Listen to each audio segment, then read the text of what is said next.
Oi, chegando aqui eu, Ana Café, para que a gente possa debater nosso primeiro encontro para discutir essa série, que é Onde Está o Meu Coração, abordando a questão da dependência química e as coisas que passam, né, que atravessam o tratamento, que atravessam o sujeito, que atravessam a doença da dependência química. A gente sabe que a dependência química é uma doença crônica, é uma doença progressiva, é uma doença fatal, ela mata invariavelmente, seja por causa dos comportamentos, seja por causa do adoecimento físico. E eu queria começar essa série falando, né, sobre a questão da necessidade de uma internação e os conflitos que essa necessidade geram na família. E um ponto que é muito importante é a necessidade de tentar controlar o incontrolável. Invariavelmente, o familiar tenta controlar a doença do seu ente querido, né, do seu ente adicto. Ele acha que ele vai poder ajudar, ele acha que ele vai poder, de alguma forma, encontrar algum caminho, muitas vezes pautado no amor, que vai conseguir salvar esse parente da adicção. Vamos ver esse pedacinho da cena que fala disso? Do que você está falando? Nossa filha sempre foi criada solta, nunca teve limite pra nada. Aliás, eu sempre te falei isso, né, Sofia? Claro. A culpa é minha, não é? A culpa é minha que não prestei atenção aí no que você me disse esses anos todos. É isso que você está me dizendo. Eu falei nossa culpa, não sua culpa. Não, eu sempre me virei totalmente sozinha. Você ficou preocupado sempre com seus pacientes, com a sua clínica, com você foi a sua vida diferente? fora de casa. Com você foi muito diferente? Você passou a vida inteira fiquei- viajando? Não. Sempre ocupada com milhões de reuniões todos os dias. Eu que sempre tentei impor um limite às nossas filhas. Mas você insistia. Deixa elas com os amigos, aproveitando a vida, elas são jovens. Deu nisso a educação liberal de merda que você arrumou. Você tá maluco? Do que você tá falando? Que educação de merda! A gente não tá nem em casa! Chegaram.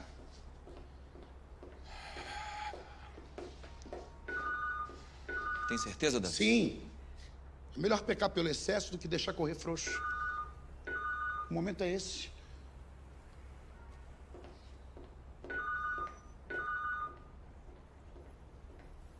O problema não é só a droga, não. É tudo que envolve a droga, traficantes, polícia.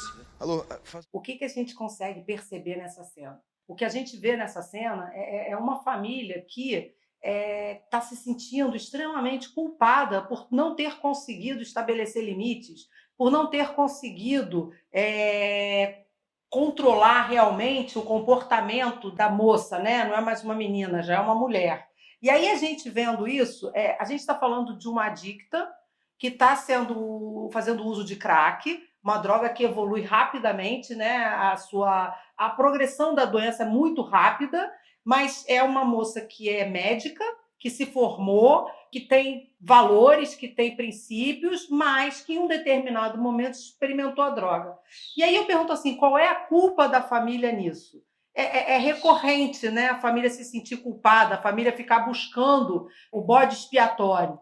Quem foi que fez errado, quem foi que deixou de fazer. E esse tipo de desentendimento, esse tipo de culpabilização só faz com que a gente consiga intervir cada vez mais tarde, fazendo com que essa doença vá agravando cada vez mais. Esses pais estão numa discussão porque descobriram o uso de crack dessa filha, né? E o pai resolve interceder com uma internação involuntária. Internação essa que a mãe não é favorável. A mãe acredita que pode ter outros meios, né, de se efetivar o tratamento. E o pai fala num determinado momento, não são só as drogas, é também o problema com traficantes, e aí assim, ele está certíssimo no momento em que ele vê essa amplitude do problema, porque uma pessoa que está envolvida com droga, o problema não é único e exclusivamente, apesar que já é um grande problema, o uso da substância. Isso, por si só, já coloca o sujeito totalmente em risco. Mas o que vem atrelado a isso também, no caso, aqui não aparece nenhuma cena de violência sexual, de abuso sexual, mas que é muito comum no tipo de ambiente que essas pessoas frequentam, né? É muito comum essas meninas serem violentadas e virem a adquirir doenças sexualmente transmissíveis, virem a adquirir HIV, AIDS, tudo isso são agravos da doença.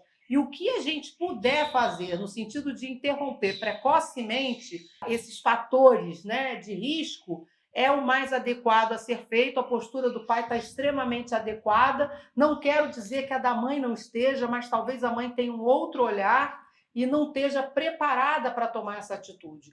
Muitas vezes, quando a gente vai pensar num processo de internação involuntária, a gente precisa preparar a família, respaldar a família, dar suporte para que eles consigam fazer o que é melhor para aquele filho. Mas eles não têm a noção de que estão fazendo o que é melhor. E aí, por isso, a importância de uma equipe especializada, uma equipe técnica, para entrar, fortalecê-los para que eles possam chegar no processo da internação involuntária. Achei muito interessante trazer para vocês esse conflito, trazer para vocês essa discussão, porque é a coisa mais comum que existe, é a família acabar se desentendendo porque existe um adicto precisando de tratamento, precisando entrar em recuperação, e as famílias precisam estar muito atentas para isso, porque já presenciei casamentos que acabaram porque eles não conseguiram chegar num consenso para ajudar o seu parente que estava em sofrimento.